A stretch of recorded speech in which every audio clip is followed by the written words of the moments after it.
Voilà, donc on commence par corriger le TP. Il y avait, bon, si ça fonctionne bien, donc il y avait l'étude du mouvement 1 et les questions. Donc on va voir ça tout de suite. Je vais prendre un exemple. Je vais prendre le fichier de Marion en exemple. Hop, parce que justement, il y avait quelques petites boulettes que je vais corriger ici en même temps. Bon, donc au niveau du premier fichier, donc ici on voit que les formules sont écrites, hein. Il y a juste un problème, je crois, c'est euh, qui c'est qui m'avait fait une. Il y a un endroit où les formules n'apparaissaient pas. Ah, mais je sais plus qui c'est. Bon, enfin bon, c'est pas très très grave. Donc là, après, on avait les graphiques. Et sur ces graphiques-là, qu'est-ce qu'on observe? On observe ici que, et là c'est bien, bon c'est légendé, il n'y a pas de problème, hein. L'énergie mécanique, bon, elle est stabilisée, elle est constante, donc là s'il y a des variations, c'est dû au problème de pointage. On voit que l'énergie potentielle diminue et que l'énergie cinétique augmente. Donc à partir de là, dans les questions comment évoluent les énergies cinétiques potentielles pendant le mouvement de chute, il fallait dire que l'énergie cinétique augmente, pardon. L'énergie cinétique augmente parce que sa vitesse augmente, et que l'énergie potentielle, en fait, diminue parce que l'altitude diminue. Bon, on n'était pas obligé de dire pourquoi. Bon, et puis en fait, ici, que peut-on dire sur l'énergie mécanique? Petit b, eh bien, l'énergie mécanique, elle est constante, hein, elle est à peu près constante. Bon, normalement, elle devrait être constante ici, hein. Petit c, peut-on considérer que la balle est en chute libre? Ben, en fait, ici, comme l'énergie mécanique se conserve, on peut considérer que la balle est en chute libre. Donc il n'y a effectivement que le poids et il n'y a pas de force de frottement, ou tout du moins elles sont négligeables. Donc voilà ce qu'il fallait répondre ici. Juste une petite remarque, en fait, comme l'énergie mécanique elle est constante, ça veut dire que la perte d'énergie potentielle est compensée par un gain d'énergie cinétique. C'est-à-dire que l'énergie potentielle qui diminue se convertit en énergie cinétique qui, elle, augmente. Donc voilà. Est-ce que vous avez des questions sur cette première partie, hein? Vous me dites s'il y a des questions. Bon, s'il n'y a pas de questions, ben on passe à la deuxième partie, donc la chute pour un solide en polystyrène. Alors là, attention, hein, en fait, il y avait marqué que la masse c'était 84 grammes. Or, il y en a parmi vous qui ont gardé les 41,5 grammes de l'exercice d'avant. Donc là, il faut bien lire le texte. Donc là, si je reprends le travail de Marion, alors c'est bien ce qu'elle a fait Marion, parce qu'elle a tout mis dans un même fichier. Vous voyez, feuille 1, feuille 2, feuille 3. Donc tout est là. Donc ça, c'est très bien. Donc feuille 2, si je vérifie, en fait, il y a les formules, donc il n'y a pas de problème. Là, pour l'énergie potentielle, on a bien le 0,084, donc elle a bien pris les 84 grammes, donc c'est impeccable. Donc tout ça c'est bon, hein, ici, hein, là il n'y a pas de problème. Donc là, la différence par rapport à tout à l'heure, c'est qu'on voit que l'énergie mécanique ici, elle, diminue. Je vais le mettre en dessous pour que ce soit plus lisible. Voilà. Donc ce qui fait que si on regarde les questions, peut-on considérer que la balle est en chute libre? Là en fait, il fallait faire une remarque sur l'énergie mécanique. Donc on pouvait dire que ici, l'énergie mécanique n'était pas constante, ne se conservait pas. Donc, ça signifie qu'il y a des forces non conservatives. Or, le poids est une force conservative. Et donc, comme il y a des forces non conservatives, il y a ici des forces de frottement. Donc il y a autre chose que le poids. Et donc ici, la balle de polystyrène n'est pas en chute libre. Donc voilà ici ce qu'il fallait dire. Oui Jules, en fait, pas besoin de calcul ici, en fait, parce qu'en fait, la question c'était juste en chute libre. Donc là, on voit très nettement sur le graphique, c'est juste visuel, que l'énergie mécanique est diminue, hein. Donc ça se voit, c'est net, il n'y a pas besoin de prendre de valeur ici. Donc ici, comme l'énergie mécanique ne se conserve pas, ça veut dire qu'il y a des forces non conservatives, donc il y a des forces de frottement, et donc il n'y a pas que le poids, donc la balle de polystyrène n'est pas en chute libre. Voilà. Bien. Est-ce qu'il y a d'autres questions? Non, c'est bon. Donc on prend l'étude du mouvement 3 maintenant. Alors l'étude du mouvement 3, lui, donc il y avait le calcul de la vitesse qui était plus compliqué parce que en fait, dans le mouvement 3, la balle montait et redescendait. Non, en fait, pardon, elle descendait, puis il y avait des rebonds. Et donc on avait un mouvement non pas sur un axe, mais dans le plan. Donc à partir de là, il fallait tenir compte de Vx et de Vy, enfin calculer les coordonnées Vx et Vy de la vitesse, et après calculer la vitesse, hein. Donc là, si je prends le fichier de Marion, où là, en fait, on voit dans le graphique, là, ça ne va pas, il y a un problème. Donc, on va voir d'où viennent les problèmes. Donc, vous avez fait les pointages. Après, il fallait calculer Vx. Donc, Vx, on ne peut pas l'avoir sur la première ligne parce qu'il faut toujours le point d'après et le point d'avant. Donc, sur la première ligne, on n'a pas de point d'avant. Donc là, c'est normal. Donc là, tu as fait B4 moins B2. Donc B4 moins B2, c'est bon. Sur A4 moins A2, A4 moins A2, c'est bon, c'est le temps, et puis tu as fait la suite. Donc Vx, c'est bon, impeccable. Vy, donc C4 moins C2, donc c'est par rapport à Y, ouais, sur A4 moins A2, donc Vy, c'est impeccable. Bon, alors maintenant, donc là les coordonnées, donc vous voyez que Vy par exemple ici est négative, c'est normal, parce que en fait au départ, lors de la chute de la balle, en fait la balle elle tombe, donc c'est opposé à l'axe des Y, donc c'est normal ici qu'on ait une coordonnée négative. Après là ici, Vy devient positif, là c'est ici, c'est après le rebond. Donc en fait, la balle remonte, puis elle redescend, puis elle remonte, puis elle redescend, etc., etc.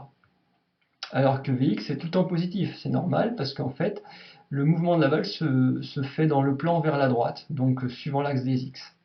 Bon, après la vitesse V, donc c'est là où tu as fait une boulette Marion. Alors moi j'ai la version anglaise, hein, là vous avez écrit racine normalement. Et puis donc c'est racine de Vx carré plus Vy carré. Donc Vx carré c'est D3. Donc il fallait faire D3 au carré. Et là tu as multiplié par A3, tu as multiplié par le temps. On ne sait pas pourquoi. Donc ici, si je corrige, en fait ici il fallait faire juste bah, D3 au carré. Bon là il y a une double parenthèse. On n'est pas obligé ici. J'enlève une parenthèse, qui est même pas obligée ici, hein. Et puis là, pareil, Vy au carré, donc là c'est E3, donc c'est E3 au carré, tu as rajouté le temps dedans. Donc là, ça va pas du tout. Hop, voilà. J'enlève une parenthèse. Voilà, normalement, si je valide, ça doit être bon. Bon, ça me met que c'est toujours pas bon, il doit y avoir un problème de parenthèse quelque part. J'enlève les parenthèses qui ne sont pas utiles.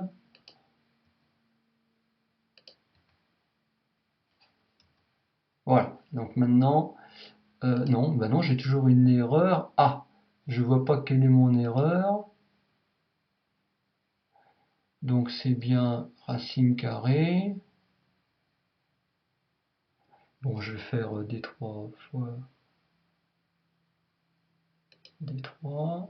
Je vais enlever, parce que des fois c'est peut-être C'est peut-être ce signe-là qui est pas bien pris. Ah oui, il y a un multiplié là qui traîne. Voilà, donc je corrige ça. E3 par E3.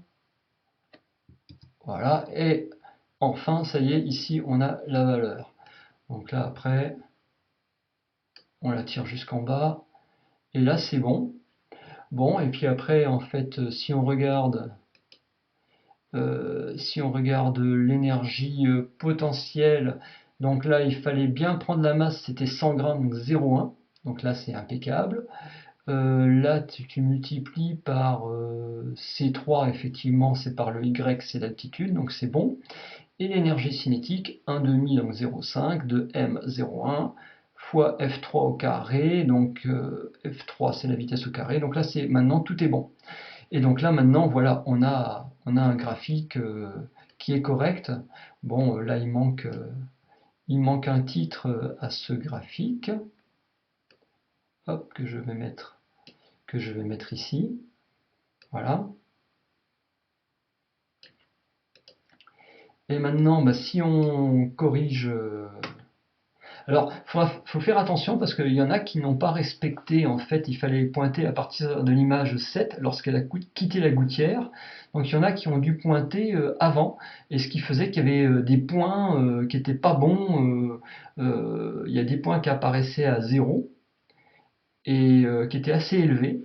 Et donc tout ça parce que vous n'avez pas respecté en fait ce pointage à ce niveau-là. Donc il faut faire vraiment très très attention aux consignes, hein. Bon, donc les questions, peut-on considérer que la balle est en chute libre entre deux rebonds successifs? Alors l'énergie mécanique, elle est en jaune ici, et là on voit à peu de choses près que ici en fait c'est avant le premier rebond, hein. Là c'est après le premier rebond, après le deuxième rebond, après le troisième rebond. Donc ici on voit que ça fait des plateaux, donc on peut dire ici que l'énergie mécanique, en fait, elle se conserve entre deux rebonds, c'est-à-dire entre le rebond qui a lieu là et le rebond qui a lieu là, l'énergie mécanique se conserve. Et là, pareil, et là, pareil. Donc là, en fait, ici, on voit que l'énergie mécanique se conserve entre deux rebonds. Donc, la balle, elle est en chute libre entre deux rebonds. Il n'y a que le poids qui s'exerce dessus. Bon, et puis après, il y avait comparer les énergies mécaniques de la balle avant et après un rebond. Bah, par exemple, avant le premier rebond, l'énergie mécanique, là, par exemple ici, elle est à 1,2 joules. Alors, je ne sais pas s'il n'y a pas une échelle qui a été donnée là. Je regarde juste l'énergie mécanique. Oui, c'est ça, 1,2 joules ici. Et puis, elle passe après à peu près à 0,8 ici. Donc, qu'est-ce que ça veut dire? Bah, ça veut dire qu'on a une perte d'énergie mécanique après un rebond. Et là, on a encore une perte de 0,2 joules, là de 0,1 joule, etc. Donc à chaque rebond, on a une perte d'énergie mécanique. Donc c'est ça s'il y avait comparé les énergies mécaniques. Donc ici, on a une perte d'énergie mécanique entre chaque rebond. On aurait même pu donner des valeurs avec des pourcentages, hein, faire un écart relatif. Et après, proposer une explication. Donc là, en fait, l'explication, bah, je sais pas moi si j'ai en fait l'explication. Donc j'ai ma balle qui tape, qui rebondit ici sur le support. Donc qu'est-ce que ça veut dire? C'est que en fait là, au moment où la balle touche le sol, donc là, comme elle est en contact avec le sol, ben, qu'est-ce qui se passe? Eh bien, il y a une perte d'énergie à ce niveau-là, parce qu'après, quand elle redécolle, l'énergie mécanique est constante. Donc, ça veut dire qu'au niveau du sol, ben, il y a des frottements, et donc il y a de l'énergie thermique. L'énergie mécanique est transformée en énergie thermique, c'est-à-dire qu'il y a de la chaleur qui est produite, c'est-à-dire qu'en fait, lors du choc, ben, en fait, c'est comme si on fait un choc avec les mains, ça fait un frottement, les mains s'échauffent, donc ici la balle s'échauffe et le sol s'échauffe. Donc à ce niveau-là, c'était le plus compliqué ici. Proposer une explication, eh bien en fait de l'énergie mécanique est transformée en énergie thermique. La balle s'échauffe et le sol s'échauffe à cause du frottement lorsque la balle touche le sol. Donc voilà ici ce qu'il fallait dire. Bon, c'était vraiment le plus délicat à ce niveau-là. Hein. J'attendais pas forcément une réponse très détaillée et exacte ici.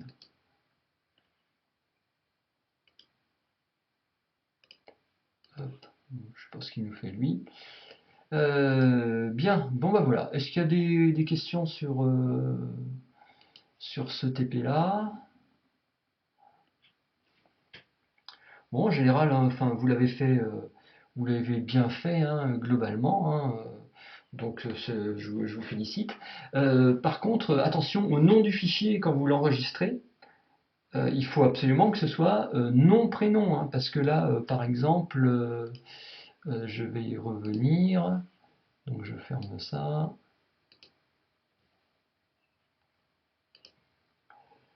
Donc au niveau des noms des fichiers, là,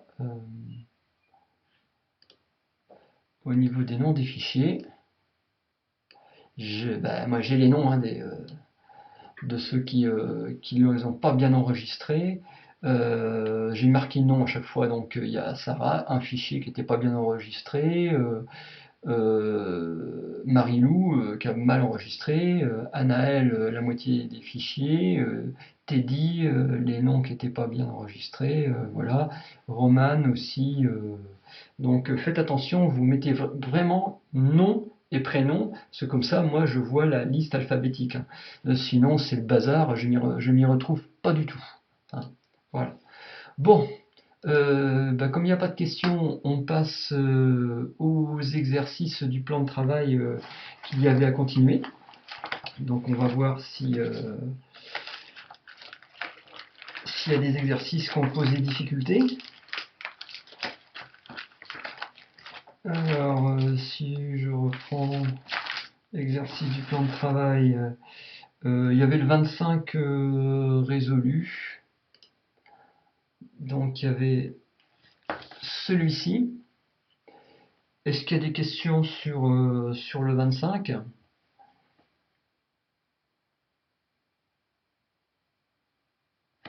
Bon, j'espère que tout le monde y est.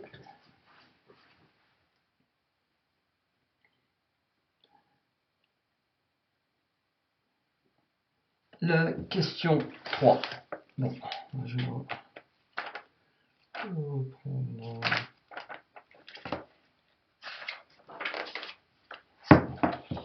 Alors, la question 3. On va agrandir un petit peu.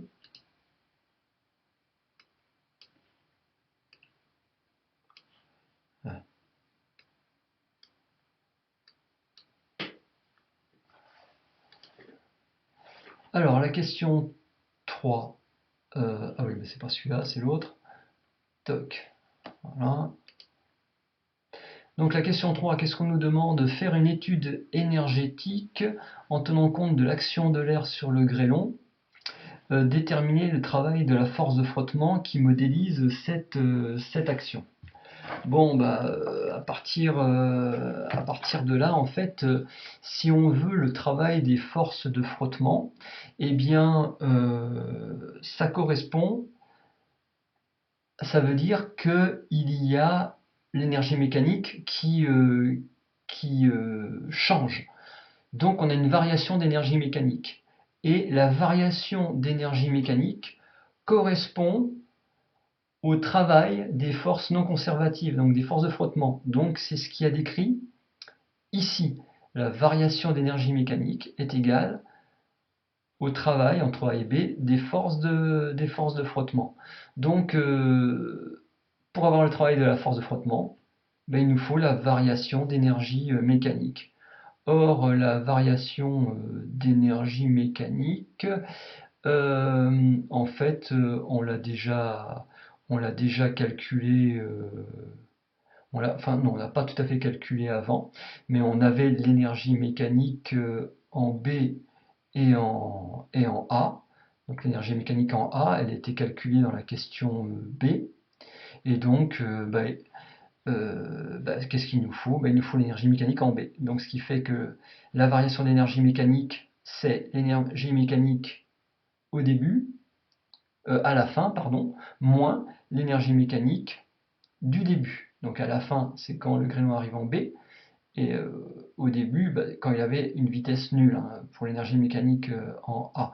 Donc l'énergie mécanique en A, on l'a déjà calculé, c'est 1,91 fois 10 puissance 2 joules. Et l'énergie mécanique en B, alors ici c'est vrai qu'il ne... Ah, ouais, j'ai pas assuré. En fait, l'énergie mécanique en B ici, le plus simple, c'est de prendre l'origine pour les énergies potentielles au niveau du sol. Et comme ça, l'altitude du point B, ça va être 0. Donc à partir de là, il manque ici, il manque une petite chose hein, quand même. Là, je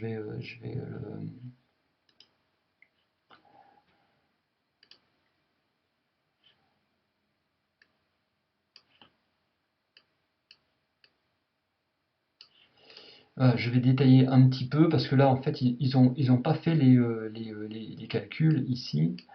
Donc là, en fait, je vais y arriver moi. Voilà.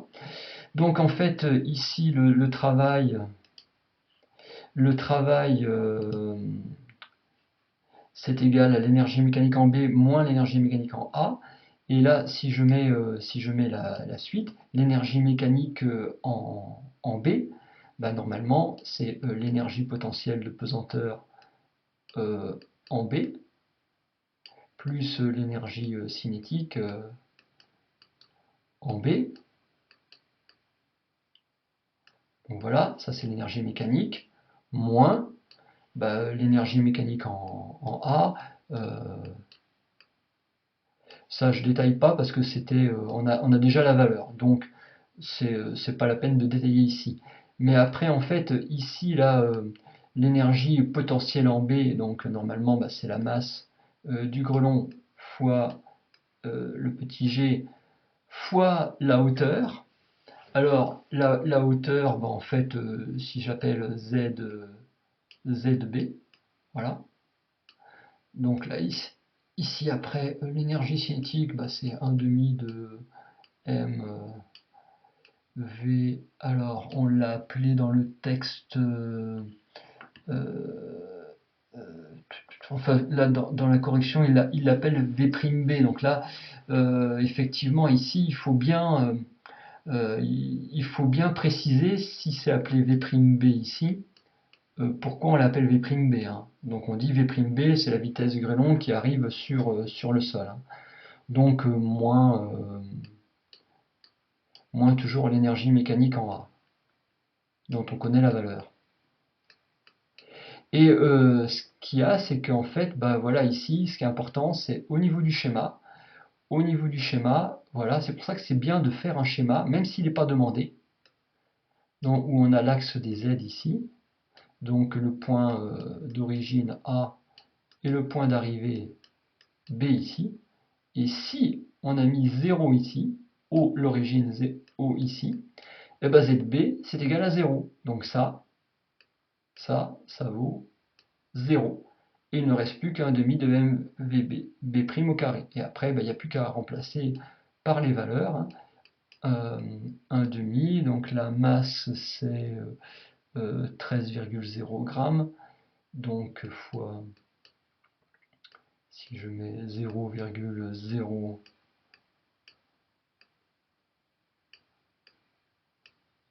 13 et mince, oui, fois V'. Alors la vitesse, je crois qu'on l'a calculé, hein, je sais plus où elle est la vitesse, on a dû la calculer dans le petit c, hein. Donc qui est de 172 mètres par seconde, donc là c'est 172, hein.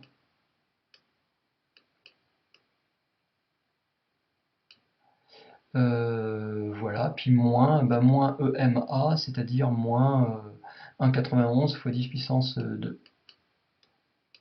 Donc voilà.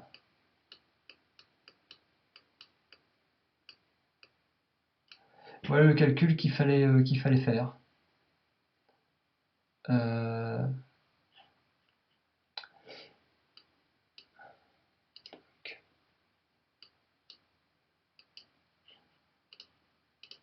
Voilà, est-ce que c'est bon?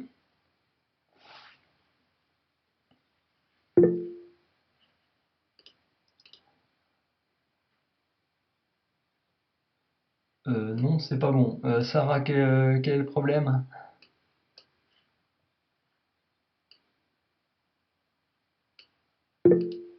J'ai fait une petite boulette là. Ah oui, la vitesse, oui, j'ai dû prendre. Oui, c'est possible que j'ai. Oui, attendez. Hop, je reprends. En fait. Ah oui, il peut atteindre au sol une vitesse de 160 km par heure. Ah oui, effectivement, ouais, c'est cette vitesse-là, parce que effectivement, dans le petit c, c'est la vitesse si l'énergie mécanique se conservait. Ça arrivait à 618 km par heure, effectivement. Donc là, ça arrive à 160 km par heure. Donc en fait, on a une vitesse v qui est égale à 160 km par heure. Et il faut la mettre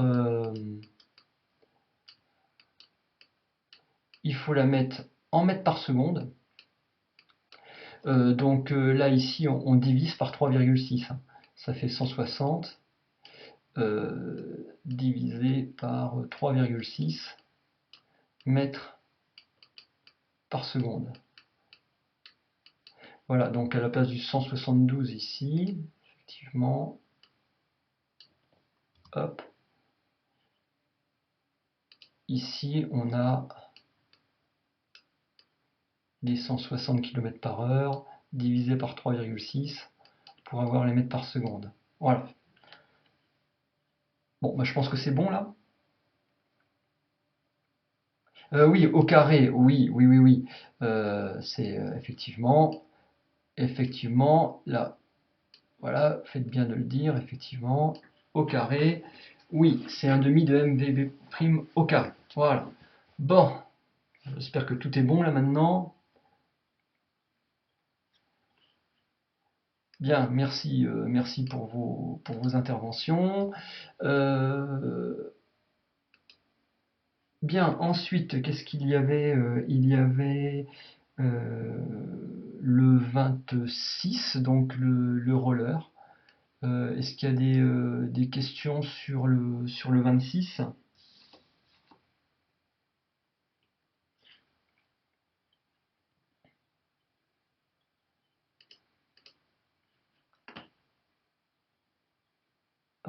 Pas de questions sur le 26? Alors Marie-Lou, moi j'ai pas compris le 26. Donc en fait, en l'absence de frottement, Diana remonte-t-elle jusqu'en haut de la rampe?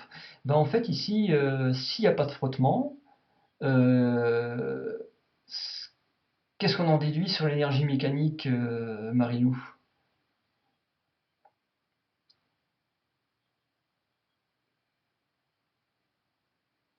Hein, s'il n'y a pas de frottement, qu'est-ce qu'on en déduit sur l'énergie mécanique? Euh, oui, elle se conserve, elle est constante.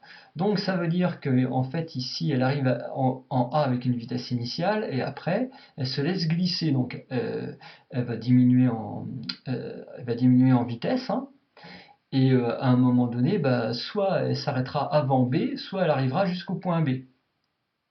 Donc ici on a deux possibilités pour voir si ça fonctionne.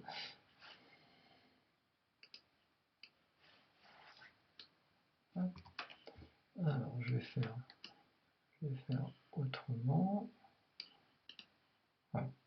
Alors, pour voir si en fait s'il arrive à ce fameux point B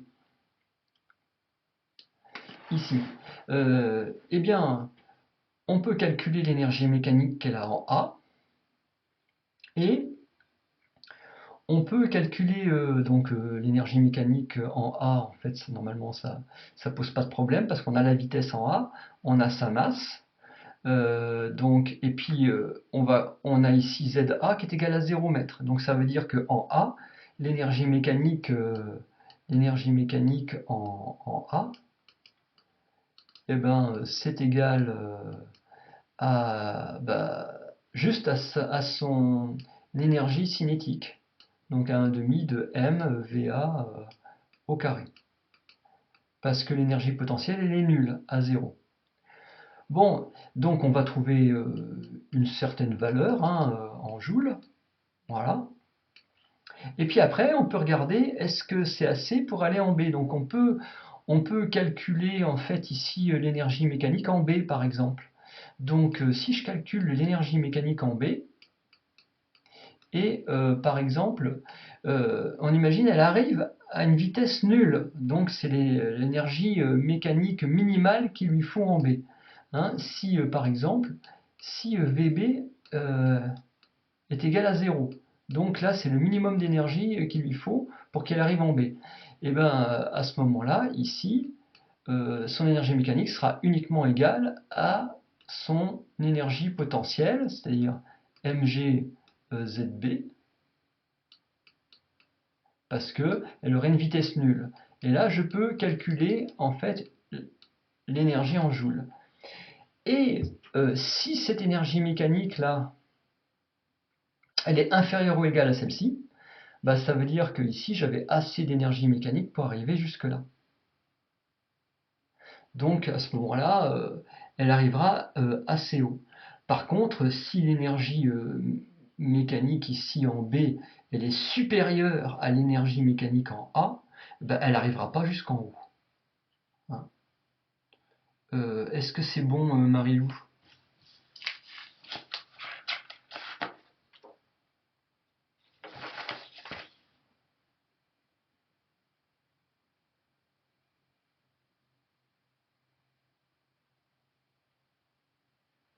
Ouais, d'accord. Donc après, dans la correction, ils n'ont pas fait tout à fait pareil. Hein. En fait, eux, ils ont considéré le point C pour lequel elle s'arrêtera. Mais sinon, on peut faire comme ça. Est-ce qu'il faut revoir la question 2 aussi?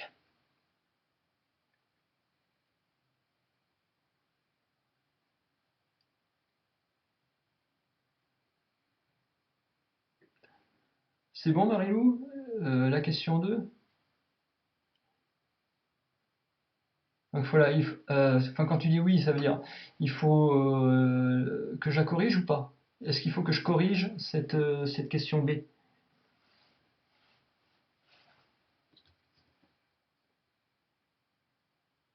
D'accord. Donc là maintenant ici, on a des frottements. Bon, donc ici, eh bien, on a en fait, si on a des frottements, calcule la valeur maximale de la force de frottement, ben là on revient encore au niveau du cours. Si je reprends le cours ici, mince, je ne l'ai pas là, c'est là, voilà.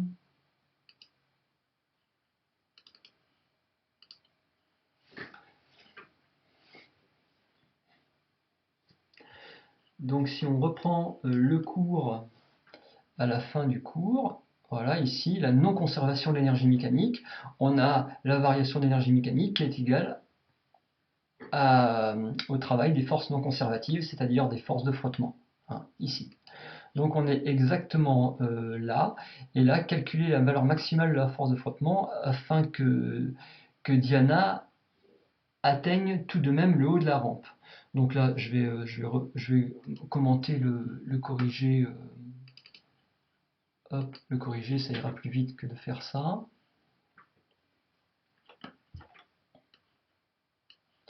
Donc c'est l'exercice 26. C'est là.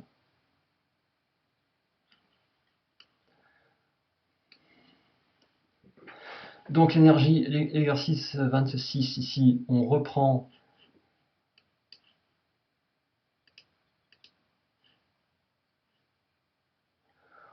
on prend donc le cours, la variation d'énergie mécanique qui est égale au travail de la force de frottement.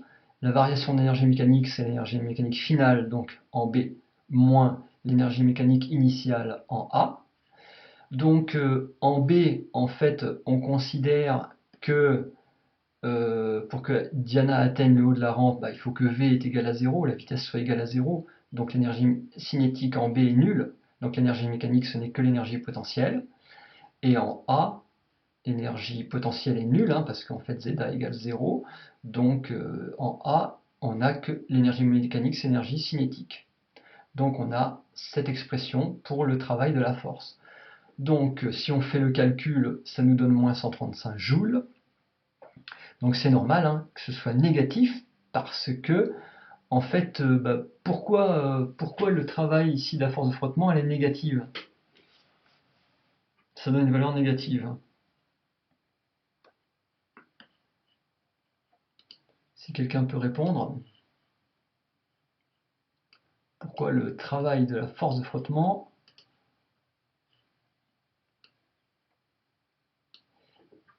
est négative? Alors Jules, tu dis, oui, cosinus 180, c'est moins 1. Oui, mais sans faire de calcul, qu'est-ce qu'on peut dire aussi?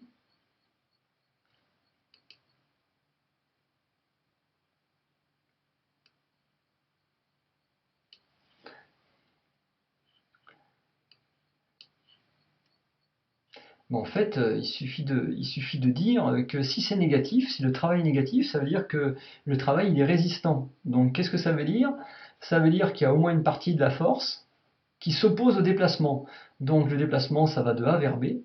Or, la force de frottement, elle est opposée à AB. Donc comme elle est opposée à AB, son travail est résistant. Et effectivement, entre les deux, il y a un angle de 180 degrés, et le cosinus de 180, ça fait moins 1. Donc tu as raison, Jules, quand tu dis ça. Voilà. Donc à partir de là, donc l'expression de la force de frottement, alors c'est là où je vais effectivement détailler ici, parce que effectivement là c'est pas très détaillé dans la correction. Le travail entre A et B de la force de frottement de petit f, donc c'est égal à F scalaire AB, c'est-à-dire c'est égal à la valeur de F fois la valeur de AB fois le cosinus de l'angle entre F et AB. Et là, en fait, c'est ce que j'expliquais ici. Hein, en fait, oh là, je vais faire ça mieux. Voilà, on a entre A et B ici. Si la patineuse, elle est là, donc AB, le vecteur AB, bah, il est comme ça, hein, le vecteur AB. Et les forces de frottement, en fait, si je fais en vert, forces de frottement, en fait, elles sont opposées. Voilà.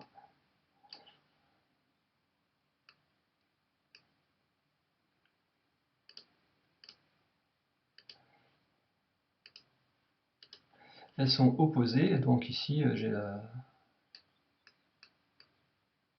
Et donc, j'ai bien AB qui est dans ce sens-là, petit f qui est dans l'autre sens, et donc entre les deux, on a 180 degrés.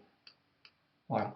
Et donc ici, c'est bien cosinus 180, c'est-à-dire, bah, c'est égal à, cosinus 180, ça fait moins 1, ça fait moins f fois AB. Voilà, ce qui n'a pas été détaillé, ici. Hein. Donc ce qui fait que de cette expression, on trouve que F est égal à travail de la force divisé par AB, avec un moins devant, c'est ce qu'il y a de marqué ici. Et le travail de la force, on l'a calculé avant. La distance AB, elle est donnée dans le texte, c'est 3,2 mètres. Et donc, on trouve une force de 42 newtons. Il ne faut pas qu'elle dépasse 42 newtons, sinon le personnage n'arrive pas en haut. Voilà. Bien. D'autres questions sur le 26? Sinon, on passe. Bon, après, il y avait... alors, qu'est-ce qu'il y avait 22.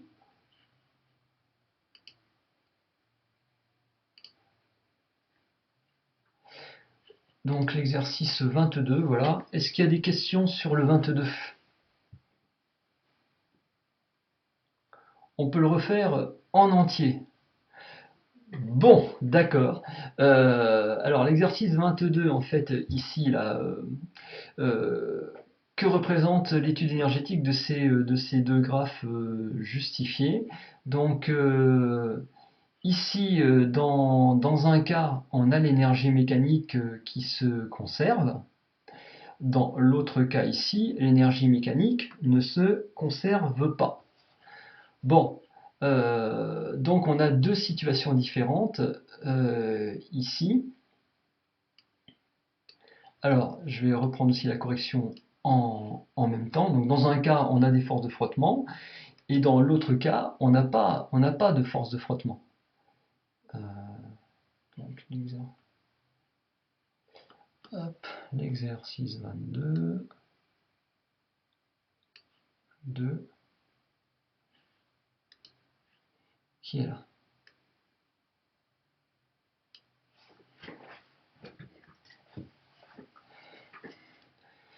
Voilà. Donc, et puis dans les deux cas, l'énergie potentielle diminue et l'énergie cinétique augmente. Donc, quand on dit ici, il y a marqué l'énergie potentielle diminue, donc ça représente la descente de l'enfant depuis la balançoire jusqu'au sol. Donc, un enfant quitte sa balançoire pour retourner au sol. Bon, bah, c'est ce que ça veut dire ici. Hein, il était sur la balançoire et il descend au sol. Donc il descend. Bien. Bon, ça c'est pas très très compliqué. On peut pas détailler beaucoup plus. Hein. Quelle est la hauteur initiale du système, sachant que la masse du système vaut 30 kg? Donc là, dans les deux cas, en fait, on a 400 joules. Et donc, comme il retourne au sol, l'enfant, ça veut dire que il passe d'une certaine altitude à l'altitude 0. Parce que le sol, on va prendre que c'est 0. Donc, en fait, on regarde l'énergie potentielle. Au départ, il était sur la balançoire et on considère que sa vitesse ici, elle est nulle. Donc au départ, l'énergie mécanique est égale à l'énergie potentielle, ce qui se voit ici d'ailleurs, hein, et ce qui se voit aussi là, dans les deux cas. Donc la variation d'énergie potentielle, si on reprend, je reprends ça.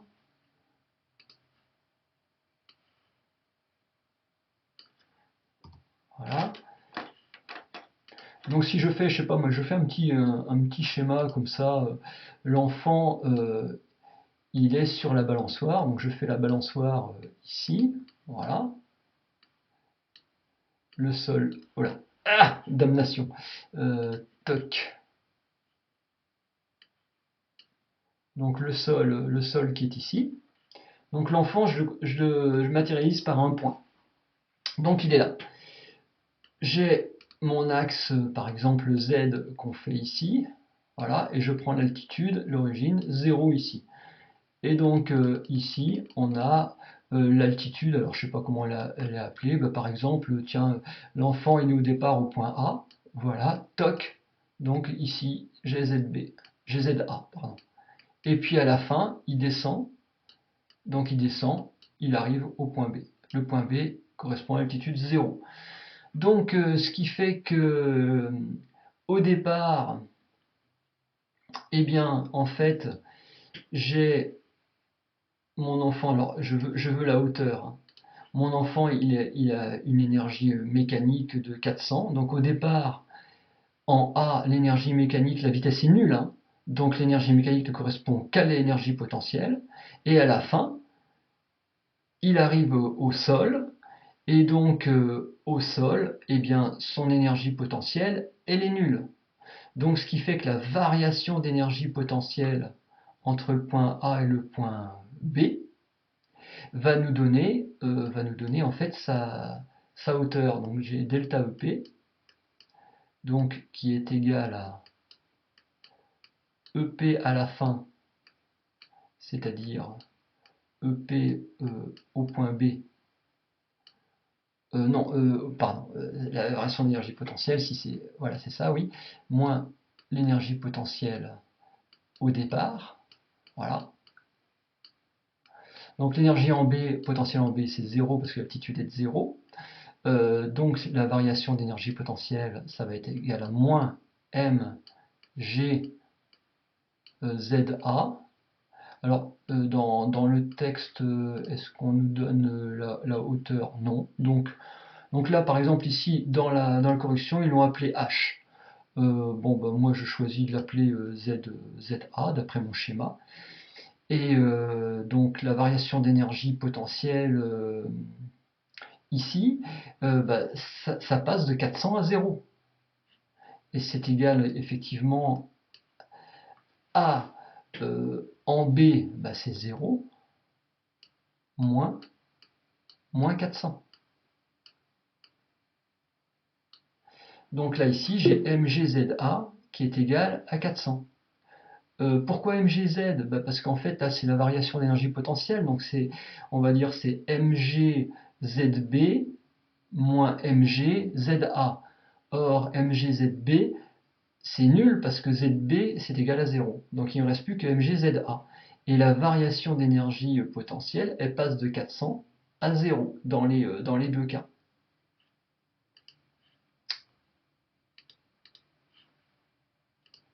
C'est bon? Donc là, on a bien moins MGZ qui est égal à moins 400. Ce qui fait qu'après, bah, dans le calcul, hein, eh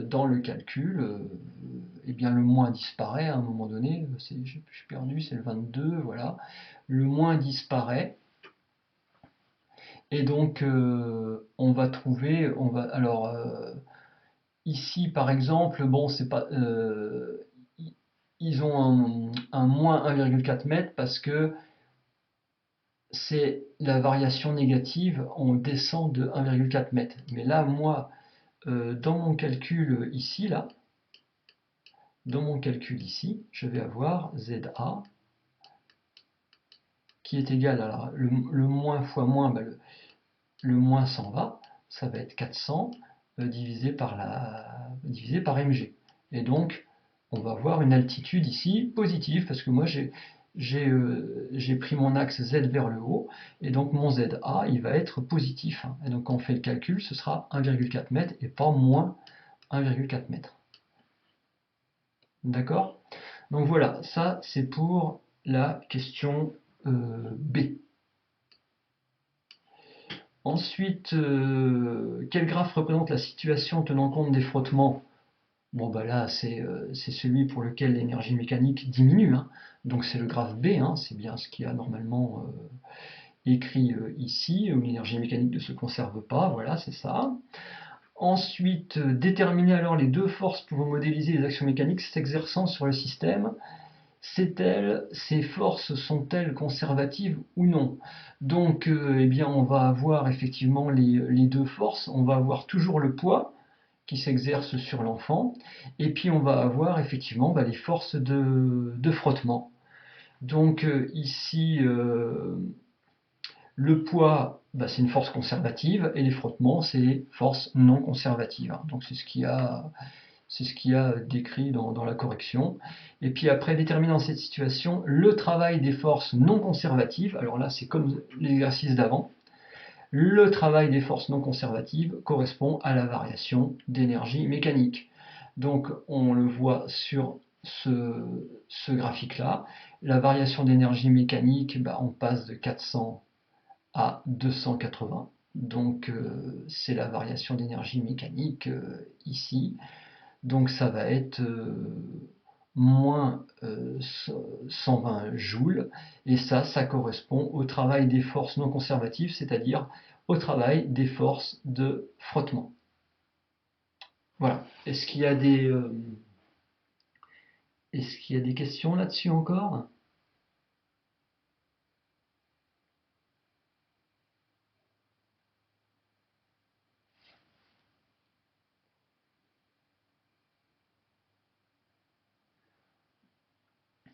Si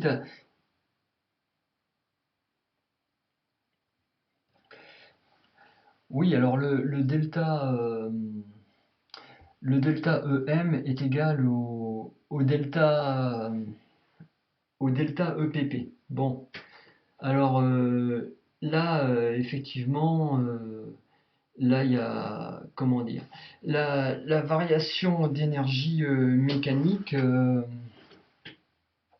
en fait, ouais, je reprends là, parce que là, maintenant, on va passer au nouveau chapitre, la structure des composés organiques, le chapitre 5.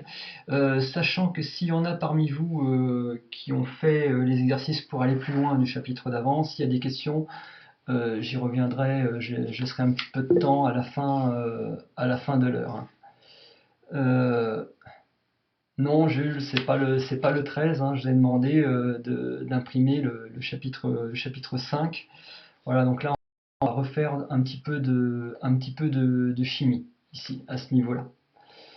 Voilà. Bien.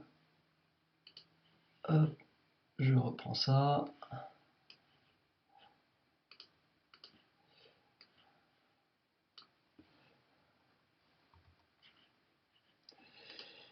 Bien. Donc, si on démarre ici.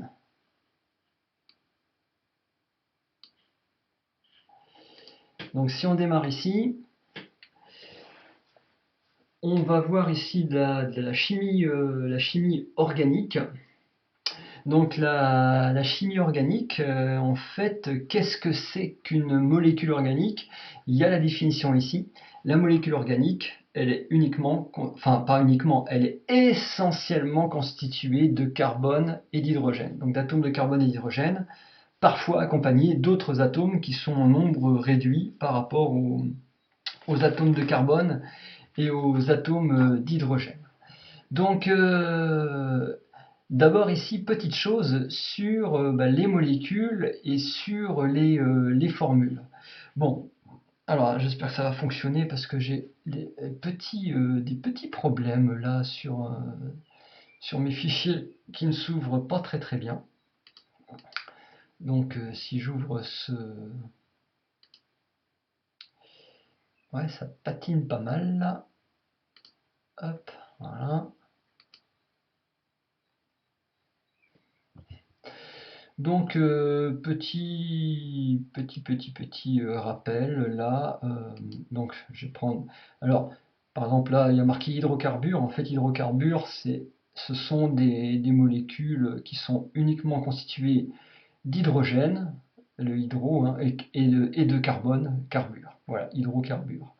Donc là par exemple, si je prends cette molécule là, vous voyez, euh, donc cette molécule ici, elle est constituée de 2 atomes de carbone, chaque atome de carbone étant lié à 3 atomes d'hydrogène.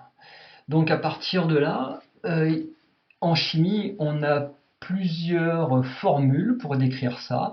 Donc on a la formule brute qui ne tient compte que du nombre d'atomes de chaque sorte. Il y a la formule développée dans laquelle on fait apparaître toutes les liaisons, donc par exemple toutes les liaisons entre carbone et hydrogène et carbone-carbone. Et on a la formule semi-développée dans laquelle on ne fait pas apparaître les liaisons avec les atomes d'hydrogène.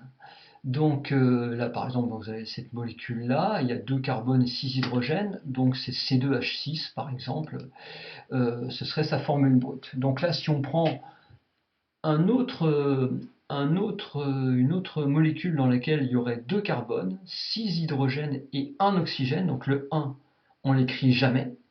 Donc la formule brute reprend en fait le nombre d'atomes et le symbole de ces atomes. Bon, alors au niveau des règles d'écriture, bon, très souvent ça va être dans l'ordre alphabétique, hein. Par exemple CHO. Donc ici notre molécule, par exemple, formule développée ici, eh bien notre molécule ici, on fait apparaître toutes les liaisons.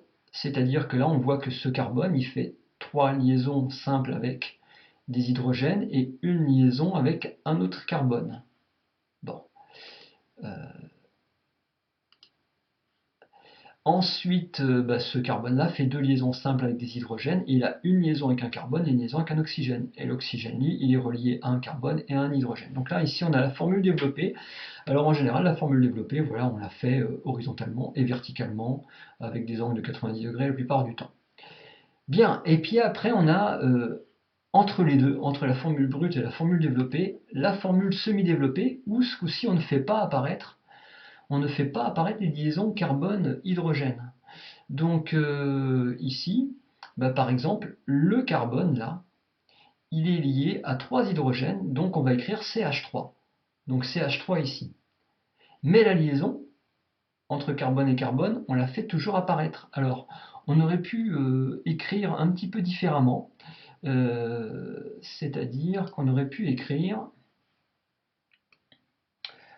à la place de CH3, on aurait pu écrire H3C.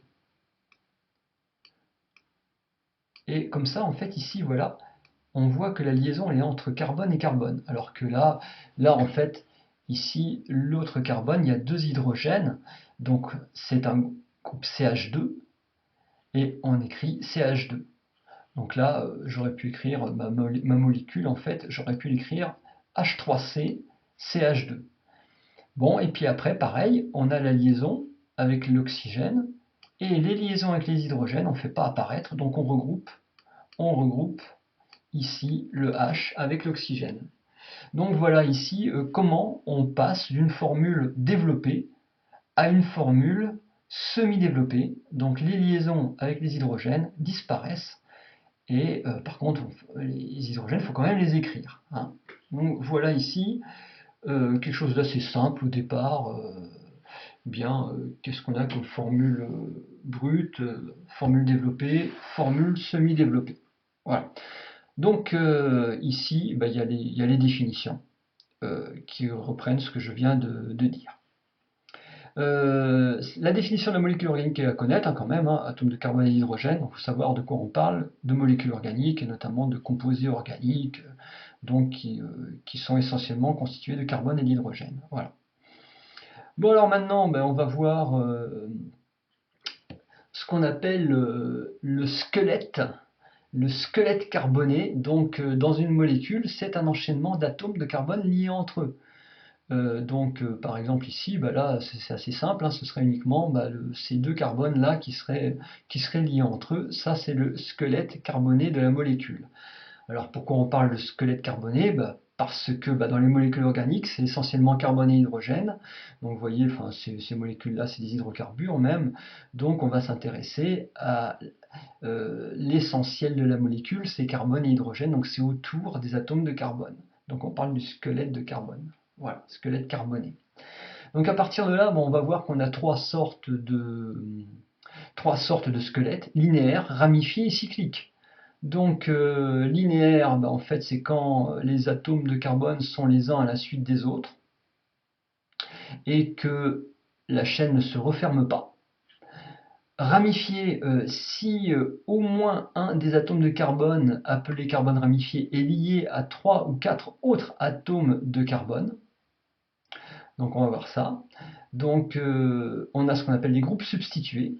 Et puis cyclique si au moins un des enchaînements de carbone se referme sur lui-même. Bon, on va voir ça tout de suite. Donc là, ici, ce premier exemple, On a quel genre de chaîne ou quel genre de squelette? C'est un peu la même chose hein, par rapport au carbone. Est-ce que ça va être linéaire, ramifié ou cyclique? Donc ça va être linéaire, effectivement. Hein. Oui. Donc là, bah, il faut marquer linéaire, hein, pas de problème. Ici, deuxième exemple.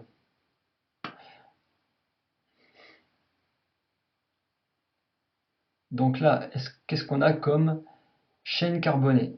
Ramifiée, effectivement, parce que ce coup-ci, tous les carbones ne sont pas les uns à la suite des autres. On a une bifurcation. Donc effectivement, ici, là, on a une chaîne ramifiée ou squelette ramifié, hein, c'est comme on veut. Hein. On peut écrire chaîne ou squelette hein, par rapport au carbone. Donc celui-ci ici, celui-ci ici, qu'est-ce qu'on a? Troisième exemple. Oui, absolument. On a aussi ramifié, hein, donc vous complétez. Vous complétez. Bon, bah, c'est bien, il y en a qui interviennent que j'avais jamais vu intervenir jusque-là. Donc c'est bien. Euh, bon, et puis le dernier, qu'est-ce qu'on a en fait? Oui, cyclique, effectivement. Là, on a, euh, on a effectivement la chaîne qui se referme sur elle-même, donc on a un cycle qui apparaît, donc ici c'est cyclique. Hein. Voilà. Bon, à partir de là, il y a quand même quelque chose qu'il faut connaître, c'est la notion de groupe substitué. Donc, par exemple, ici, là, euh, comme on a une ramification, donc par exemple ce CH3, il est ramifié sur cette chaîne-là linéaire, donc on appelle ce groupe ici, CH3, un groupe substitué. Alors, j'aurais très bien pu choisir la chaîne linéaire à partir du CH3, CH2, CH3, là, ça, et dire que celui-ci était substitué. Hein, parce qu'en fait, la chaîne linéaire, on la prend la plus longue. Donc c'est 4 carbones, ça peut être ces 4 là, ou ça peut être ces 4 là. Donc là, c'est pareil. Ici, là, la chaîne carbonée la plus longue, on a 3 carbones. Donc ce CH3 et ce CH3, ils sont substitués. Mais j'aurais très bien pu dire que voilà, c'était cette chaîne-là qui était la chaîne la plus longue avec 3 carbones, et dire que celui-ci et celui-là étaient substitués. Donc là, par exemple, ici, ben, il n'y a pas de groupe substitué en fait hein, sur cette chaîne-là, et de même ici. Donc voilà, ça, c'est pas très compliqué. Donc reconnaître quand est-ce qu'on a un squelette linéaire, quand est-ce qu'on a un squelette ramifié, et quand est-ce qu'on a un squelette cyclique, et connaître la notion de groupe substitué. Bon, après, une dernière chose, ici, dans quel cas on dit que le squelette de carbone est saturé? Donc on dit qu'il est saturé si tous les atomes de carbone sont reliés entre eux par des liaisons simples. Donc ça va être le cas ici. Ici, par exemple, on n'a que des liaisons simples entre les atomes de carbone. Donc ici, on dit que le squelette, il est saturé. Si on a une double liaison, une triple liaison, bah à partir de là, ça veut dire que bah, ici, le squelette n'est plus saturé. Hein, on serait dans quelque chose d'insaturé, ce qui s'appelle insaturé. Voilà. Bon, eh bien, on va avancer avec la grosse nouveauté ici, qui est sur les alcanes.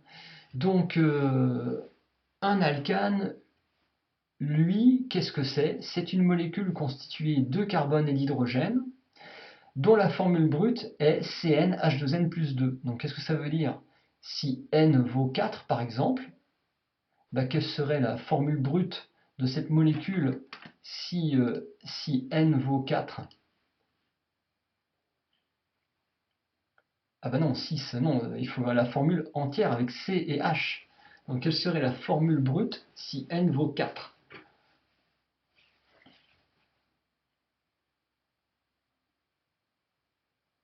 Pour CnH2n plus 2, quelle serait la formule brute? Ouais, C4H6, c'est ça. Bon, alors attention, normalement il faut, si n vaut 4, bah, ça ferait C4. Et là, 2 fois 2, non, c'est pas C4H6, attention, hein. Si n vaut 4, c'est pas C4H6. On a 2n plus 2 là pour les H. H10, oui, ce serait C4H10, effectivement. Alors attention, hein, le C doit être en majuscule, le H en majuscule, et 2 fois 4, ça fait 8 plus 2, 10, donc c'est C4H10. Donc voilà, en fait, les alcanes, ils ont tous cette formule-là, formule brute, et bah, on remplace n par un entier, 1, 2, 3, 4, un entier en fait positif. Et ce qui fait que bah, on a comme formule possible CH4, C2H6, C3H8, C4H10, etc., etc., etc., suivant la valeur de n. Donc là, je vais montrer en fait ici euh, ce petit diaporama. Euh, Ah, ça patine un petit peu là. Voilà, donc ce petit diaporama sur les alcanes. Donc ben, le premier, un seul carbone, 4 hydrogènes, donc c'est CnH2n plus 2. 2n plus 2, 2 fois 1 plus 2, ça fait 4. Ben, le deuxième, ça va être C2H6. Le troisième, alors attention, ici on a autre chose sur un alcane, hein. Donc par exemple, quand il n'y a qu'un seul carbone, eh bien le nom c'est le méthane. Quand on a deux carbones, le nom c'est éthane, trois carbones propane, quatre carbones butane, etc., etc. 5 carbones c'est le pentane, 6 carbones c'est l'hexane, heptane, octane, nonane, décane. Bon, alors, en fait, ici, à ce niveau-là, donc à ce niveau-là, il va falloir connaître, connaître les noms. Donc là, c'est ça qui est un petit peu embêtant en chimie organique, c'est qu'il y a pas mal de choses à apprendre par cœur, hein. Et en fait, ça, c'est la base. C'est-à-dire que si vous ne connaissez pas ça, vous allez être embêté pour toute la suite. Donc, en fait, il faut connaître les noms des alcanes, de tous les alcanes qui ont de 1 à 10 atomes de carbone. Donc le premier, c'est le méthane. Donc vous voyez, en fait, on a un radical et pour le nom, on finit par ane. Donc un carbone, c'est meth, et on met ane, méthane. Donc deux carbones, éthane, trois carbones, propane, quatre carbones, butane, pentane, 6 hexane. En fait, bon, bah, après pentane, c'est comme en mathématiques, hein, un pentagone, 5 côtés, 5 carbones. Hexagone, 6 côtés, 6 carbones ici, hexane. L'heptagone, hepta pour 7, octa pour 8, nona pour 9 et déca pour 10. Donc vous voyez, ça à apprendre par cœur. Sinon, vous n'allez pas vous y retrouver. Euh, Bon, si je reprends par exemple au niveau du diaporama à partir de là, voilà. Donc, on peut faire un petit exemple ici sur ce diaporama. Voilà, vous avez cette molécule-là. C'est un alcane, hein. En fait, il n'y a que des liaisons simples. C'est assez simple, il n'y a que du carbone et de l'hydrogène. Donc, c'est un alcane. Bon, bah, on a 1, 2, 3, 4, 5 carbones. Donc, quel est son nom? Donc là, vous devez le trouver par vous-même. Voilà, donc là, vous devez savoir que celui-là, c'est le pentane. Bien. Après, bon, ben voilà. Ah, là, ça a été un petit peu trop vite, hein. 7 carbones. Donc ici, on a l'heptane. Bon, ben là, combien de carbone? Quel est son nom? Donc là, on a 9 carbones. Donc son nom, c'est le nonane. Bon, on va pas le rencontrer très souvent, celui-là, hein. Bon, alors après, pour donner un nom, donc c'est facile quand en fait on a des squelettes linéaires ou des chaînes linéaires, mais quand on a des squelettes ramifiés. Eh bien, au niveau du nom, ça se complique. Donc on va voir ici comment on fait pour trouver le nom. Alors en fait, ici, il faut repérer la chaîne la plus longue. Donc là, 1, 2, 3, 4, 5, 6 carbones.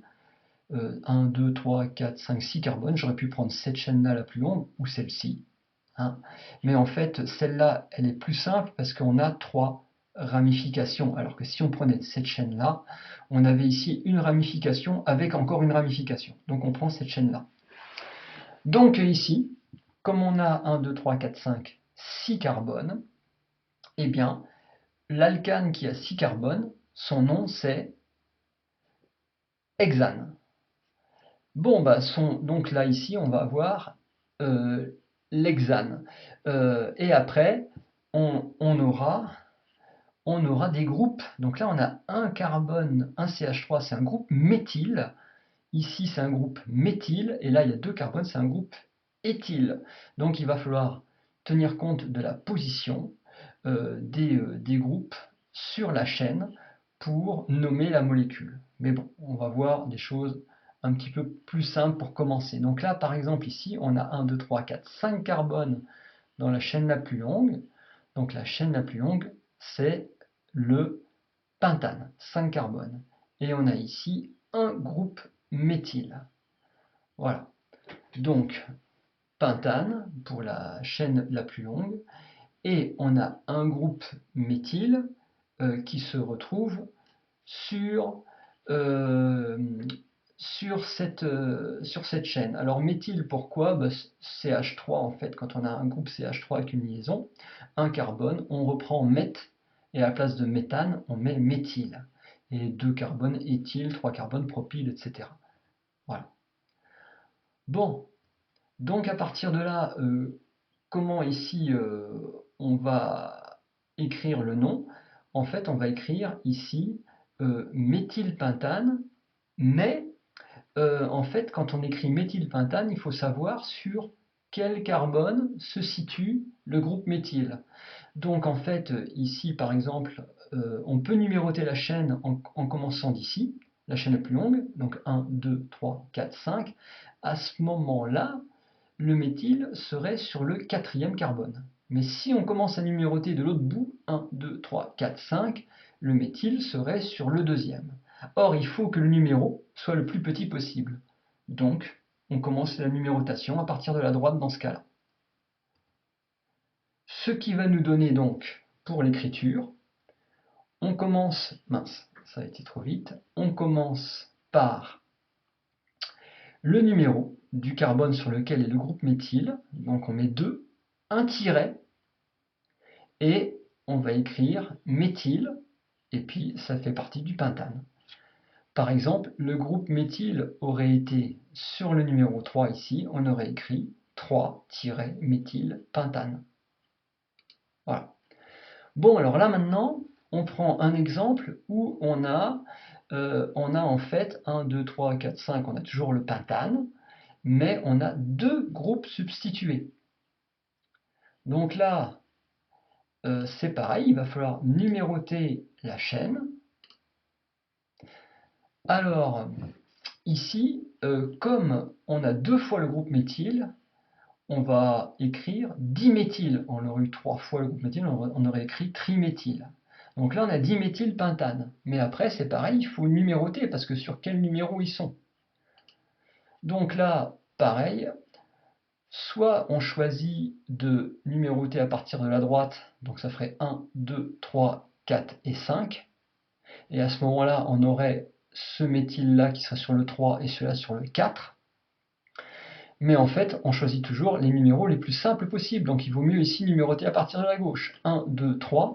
Et on aurait sur le 2 et sur le 3. Ce qui serait plus simple que sur le 3 et que sur le 4. Donc on prend toujours les numéros les plus simples. Donc là, ici, pour la notation, ce serait 2, alors là on met une virgule, 2,3-diméthylpentane. Voilà.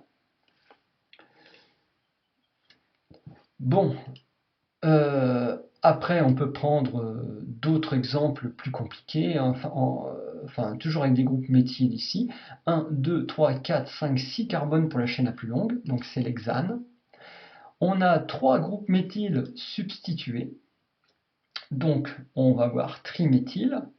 Et puis après, la position, bah alors là, c'est toujours pareil, hein, soit on numérote 1, 2, 3, 4, 5, 6, et à ce moment-là, on aurait 2 et 5 et 5, mais on veut toujours les numéros les plus faibles possibles, donc on va numéroter 1, 2, 3, 4, 5, 6. Donc on a 2, 2 et 5. Voilà. Bon, je sais pas s'il y a des questions jusque-là, parce que non, visiblement c'est bon. Il n'y a pas trop de questions. Bien, alors après en fait, si on reprend ici, oh, il va falloir que j'arrête moi bientôt ici, ça va être l'heure. Donc si je reprends ici maintenant, ce coup-ci là, on a 2 groupes méthyles, et ce coup-ci, on a un groupe, alors comment il s'appelle ce groupe qui est là? Ce serait bien de répondre, le groupe qui est ici, il s'appelle comment? Éthyle, oui, c'est ça. Donc là maintenant, on a 2 méthyles et un éthyle, donc on prend toujours la chaîne carbonée la plus longue, hein. 1, 2, 3, 4, 5, 6, 7 carbones. Donc ça va être 7 carbones, leptane. Ah non, pas l'hépatane, heptane, hein. L'hépatane, je ne connaissais pas ça encore. Bon, et puis à partir de là, ben, on regarde et on va aussi numéroter. Alors, ici, là, en fait, soit on numérote par ici, 1, 2, 3, et à ce moment-là, on a 3, 3, on a 2 méthyles, donc 10 méthyles, 4, 5, et là on a éthyle, ou alors on aurait pu numéroter 1, 2, 3, éthyle, 4, 5, diméthyle, hein. Mais alors en fait, ici, que ce soit l'un ou l'autre, c'était pas très très important. Donc là, par contre, dans le nom, alors c'est quelque chose d'un peu compliqué, mais on vous embêtera pas avec ça. En fait, on commence par éthyle avant méthyle parce qu'on prend l'ordre alphabétique. L'ordre alphabétique. Donc éthyle, ça commence par un E, méthyle, ça commence par un M.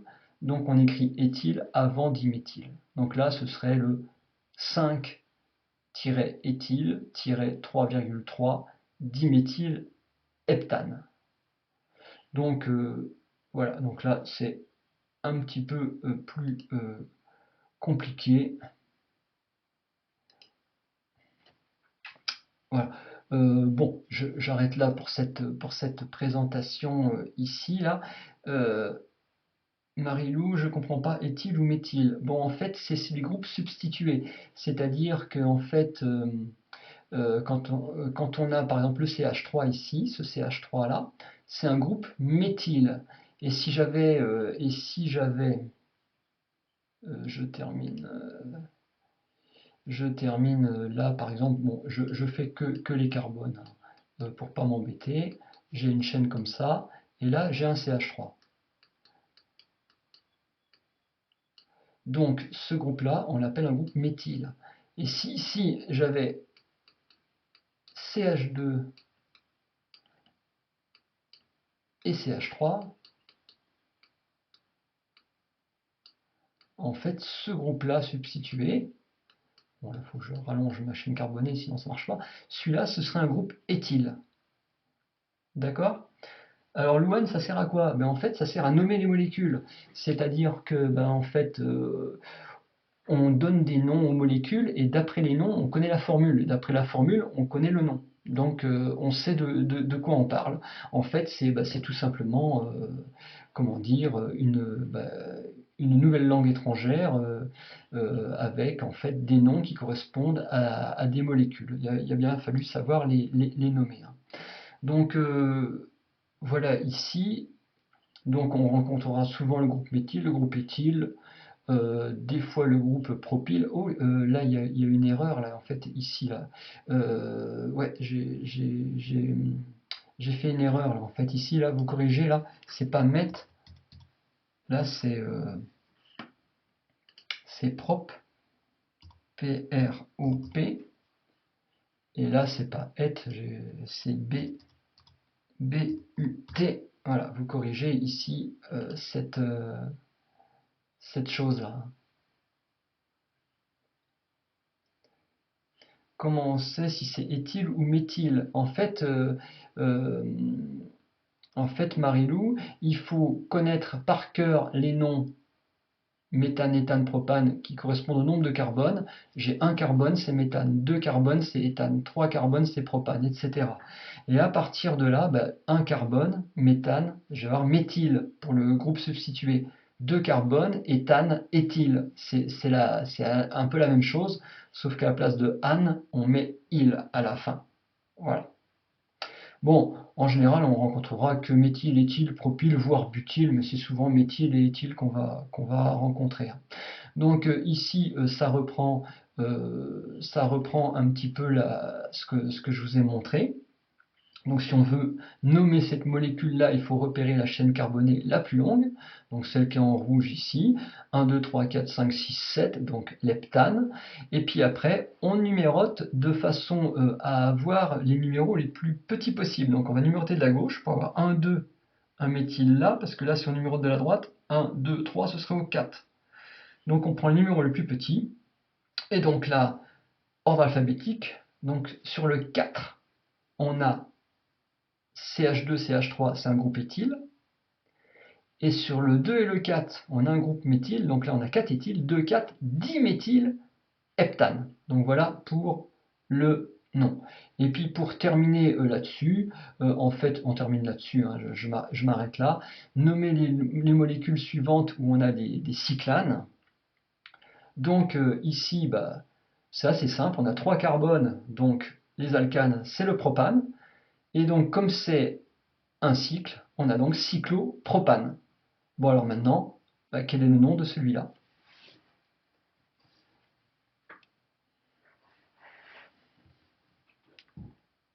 Donc donnez-moi le nom de cette deuxième molécule-là.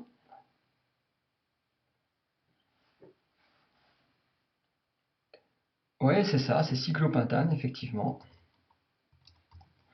5 carbones, pentane, et comme c'est un cycle, cyclopentane.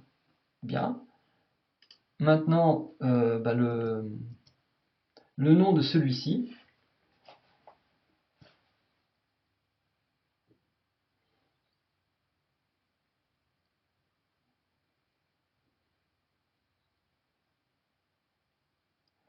Heptapentane, oulala. Alors attention, ici, il faut regarder déjà combien on a de carbone dans le cycle. On en a pour avoir le nom de l'alcane qui correspond. Donc combien de carbone dans le cycle? Si on regarde, on a 6, ouais. Donc ça correspond ici à quel nom? Si on n'avait pas le CH3, ce serait le cyclohexane, oui. Mais ici, on a un groupe qui est substitué là. Donc on ne va pas écrire que cyclohexane. Alors le 1, c'est pas la peine parce qu'en fait, automatiquement on sait que il n'y a qu'une seule ramification. Là, on ne met pas le 1. Donc on va écrire directement, alors c'est méthyle, hein. Méthyle, cyclohexane. Voilà, là il n'y a pas de tiret ici à ce niveau-là. Méthyle, cyclohexane. Voilà. Bon ben écoutez, on a fait tout le début ici. Si je regarde le plan de travail dans ce chapitre-là, le plan de travail, voilà. Donc, en fait, vous avez à faire le 11 et le 12, page 117. Et puis, après, vous pouvez faire Alors, je lis juste ce qu'on a vu. Je note en même temps, moi. Donc, affaire pour jeudi, donc le 11 et le 12, page 117. Et puis là, vous ferez dans le QCM uniquement le 1 et le 2 du QCM. Donc le QCM 1 et 2. Et après, dans les exercices, vous ferez l'exercice, le 12. Oh, je l'ai mis en double, moi, le 12. C'est pas bien, ça. Donc ça, et puis je regarde s'il y a un autre exercice qui est possible. Non, on n'a encore pas tout vu là, donc ça c'est un petit peu embêtant. Bon, bah, par contre, je mettrai le petit diaporama là que je vous ai passé tout à l'heure. Je vais le mettre sur le Drive et comme ça, vous pourrez vous entraîner dessus. Donc, vous avez le 11 et le 12 à faire, les questions, le QCM, le 1 et le 2. Voilà. Et puis, bah, il faut bien apprendre euh, tous les noms des alcanes et entraînez-vous sur le petit en fait le petit diaporama que je vais vous donner. Bon, après ça complique un petit peu, mais vous pouvez vous entraîner dessus. Voilà. Bien, bah sur ce, je vous souhaite une bonne semaine et si on a des questions sur des exercices en fait qu'il y avait à faire en plus sur le chapitre d'avant, vous pouvez me les poser ou alors on y reviendra la prochaine fois, c'est comme vous voulez. Voilà, très bien, mais bonne semaine à tous et à jeudi.